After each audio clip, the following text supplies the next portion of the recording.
Hey. My name is Carrie Salazar. I work at a community college in Massachusetts.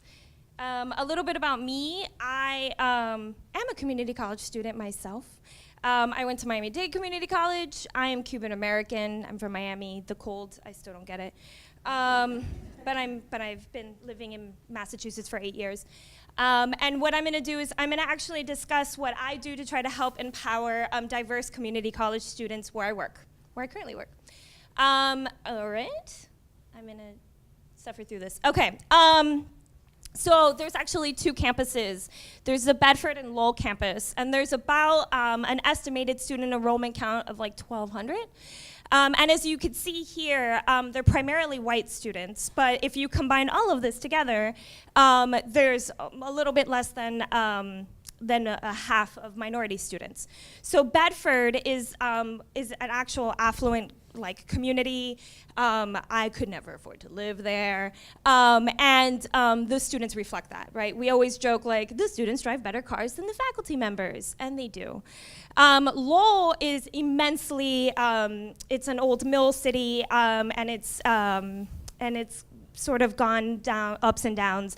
And so the demographics in Lowell is hugely Cambodian. There's a huge Cambodian population there, as well as there's a lot of students from Africa. There's a lot of students from Brazil and India. And a lot of the students that go to Lowell also come from Lawrence, Massachusetts, which there is a huge Dominican population there, as well as other Latin American places. I have yet to find another Cuban American, I'm just saying.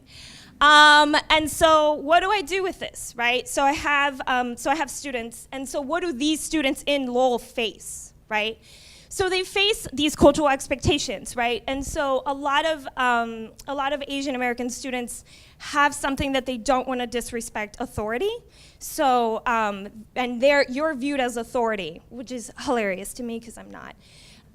There's also gender constraints, both in different cultural settings. There's also family pressures. So there's pressures of being the eldest that's going to school and setting an example. But there's also pressures of why are you going to school? You should be working.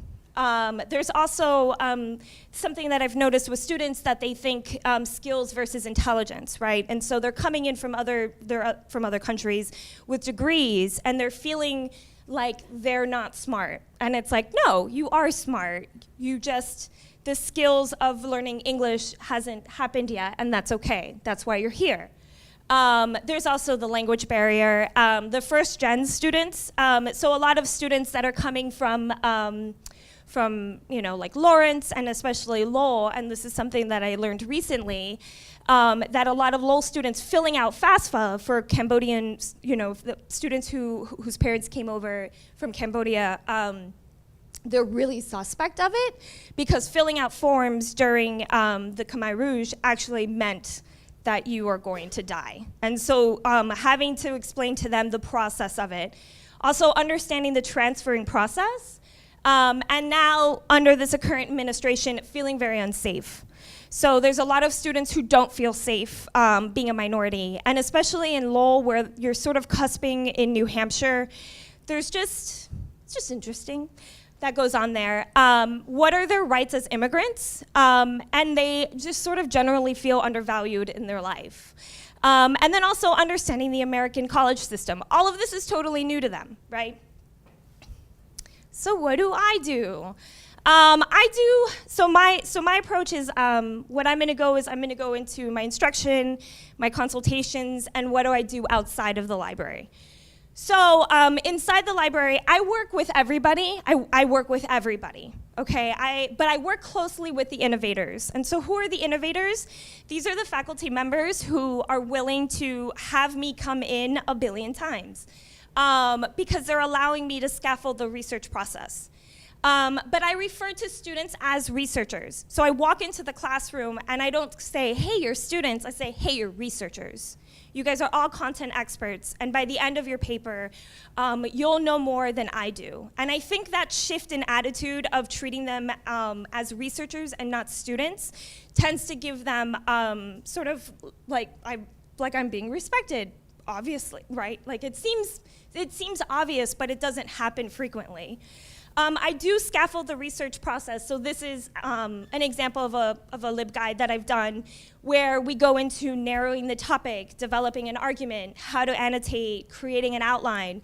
And I know that this all seems like, yeah, whatever, but with students who don't know the English language, this is really difficult, right? And understanding that a 10-page paper writing about Donald Trump is going to be a muddled mess, right? And so how do you narrow it down and how to have that argument to be, and then how to take that a step further. So I do that a lot with students. I also emphasize that writing, I emphasize the point that Western writing is hard and new. So it's really repetitive in nature and they're not used to that, right? So you have your thesis, you restate your thesis. You restate it again, you restate your point, and they're like, am I doing this wrong? And it's like, no, that's how it's done. I also say that I'm there to help them a billion times, a billion times. And I can't emphasize that enough, how much I tell them that, because going back to some of their cultural expectations, they don't want to bother an authority figure, right? And so to let them know, hey, I'm here to help you, is actually really helpful to just say that, right? When I do my researches, like when I do like the canned searches, when everybody goes in and it's like, I'm a superstar, look how great this is. I do use race, gender, LGBTQ issues as my examples. And I also have teachable moments. So an example is that I normally work with one faculty member in her English 101 class, and I don't like, when they always like are rushing around because they're rushing around, they're faculty members. And so I normally wait in, this is like an anecdote, but I normally wait in the back of the classroom. And so I'm sitting there and I hear this student sort of have this really heavy accent, like a heavy Hispanic accent, right? And then he's like, yeah, I'm speaking like my friend's Mad Ratchet. So I don't know if you guys know what Ratchet is, but it's kind of like a classless person, right? But knowing how diverse the population or how that classroom is, and being Cuban American myself, I was like, what? And so I came up to the student and I said, hey man, what's up? And he's like, hey, what's up? And I was like, so I'm Cuban American, do I speak Mad Ratchet? And the student was like floored. And I said, listen, you can't make those generalizations. You can't, like, people who have accents doesn't necessarily mean they're of lower, you know, of lower social or economic anything, right? And then the student was like, but I noticed just looking around that the Dominican students were smiling, because that kind of shows that I'm trying to level the playing field. Like, I'm not gonna let a kid get away with saying something that's not right. So I do that all the time. Okay. So my research consultations, that's my office. I listen to them. So I think that there's like this mode where like, I don't know, I just listen to them. I say, okay, what's your assignment? What are your concerns? Let's address this.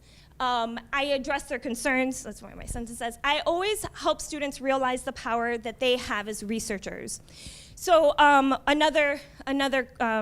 it kind of goes in between the researchers and treating them as content experts. I had a student who is from Burma, and they were born in a refugee camp, and like so special. And the student wanted to assert that Burma is now sort of doing, isolating an ethnic group there. But there's no articles that outwardly said it. The student was just sort of understanding it by understanding how they're using the military, how are they sort of leveraging things. And so I told the student, you're an expert. You understand this. You understand how they're using the government. So you're not going to find an article that's gonna outwardly say it, but you can say it. You can assert that. And they were like, no, I can't. And I'm like, no, but you can. And so I had to sit down and say, okay, well, explain it to me. Explain how like the use of the government or the use of the military is doing. And so as they were explaining it to me, they understood like, oh, I can do this. So it's actually really taking steps, like really sort of empowering students to understand that their voices and their experiences are really important. I check in with students a lot in person or through email. I call them out if they need it. So if students are being lazy, I'm like, hey man, come on, like, do your work. And they know it, they're like, I know, but I'm very polite about it. But I also, it shows that I'm really invested in them. I also never minimize their problems. So I think that's one thing that people do, or they always put it in perspective. But I never minimize it. And if you can go beyond and above and beyond, I would. So that's what I do, is that I try to have research consultations. I do an hour long with students, and multiple times, which is really exhausting. But I'm one of the few librarians that do that, and it goes a long way. I also ask them if I'm answering their question. So that goes back to a lot of, like, not wanting to disrespect the authority, and also picking up on social cues, right? So if the students are like, that's great, and then I'm just like, I'm not answering your question. So I normally phrase it as, how am I not answering your question? I never make them feel like they're doing something wrong for not getting it, because it's actually me not being able to answer their question, right? Like, it's my fault.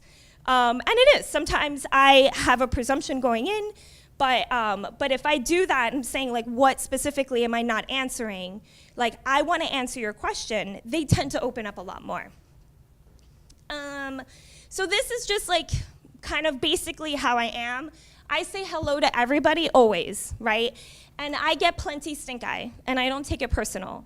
But what my thing is that it's really hugely diverse, and the world is going to treat these students really poorly, right? They're going to be judged on the basis of the color of their skin, of their gender, of, like, the language that they speak. But I want them to know that when they're in the library, I'm not judging them, and I never do. So also, I also walk students to the reference desk.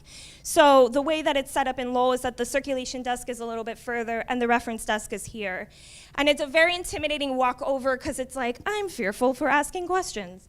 But I normally get up and walk them to the reference desk and be like, hey, how's it going? Like, cool, what's your question? So that there's more of a welcoming environment, so it's not so scary to ask me something. I walk around and randomly check in with students. So I'm like, hey, how's it going? How's your day going? How's that paper going? And they are pretty responsive to that. I also, if I see a group that has been working for hours, I commend them for their dedication, because chances are they're not being commended at home.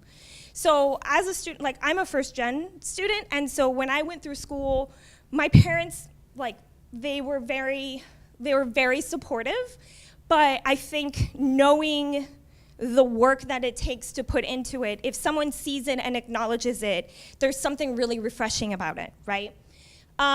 If you see a student that you've worked, I always do this, I always check in with students. And sometimes students come and look for me. They're like, hey, how's it going? Like, they'll come and interrupt me, and I'm welcoming. I want to be interrupted. And I tell them that. And then after, in any interaction at the circ desk or at the reference desk, I always say, do you need more help? Do you need anything? And so I always remind them that, right? We also have handouts that have information about ICE. So there were lots of crackdowns that were happening in, like, Chelsea and Revere, which are, and Lawrence, that have huge immigrant populations. So what are their rights, right? So we had those handouts. And then we offer, I offer them snacks if I have them, because you can't assume that the students don't have the money to do that, or to, like, get a snack. So I think outside of the library, I make LibGuides for different cultural groups. I also tried to go to the Multicultural Center just to check in and, like, and visit students who don't come into the library because they don't feel comfortable, right? So to remove myself out of the box and to go into a space that's theirs. We also recently just got an Asian American Center of Advanced Studies, so I go there and I, like, am welcoming, and I will try to speak as quickly as possible. What I try to do is I try to have, like, office hours there because they're not coming in. I'm also in a diversity task force, and I advocate for students. So what I do is, with plagiarism, I try to emphasize the point that, why are the students plagiarizing? Are they plagiarizing because their lack of English makes them go onto Google and find something that's good, or are they just being lazy?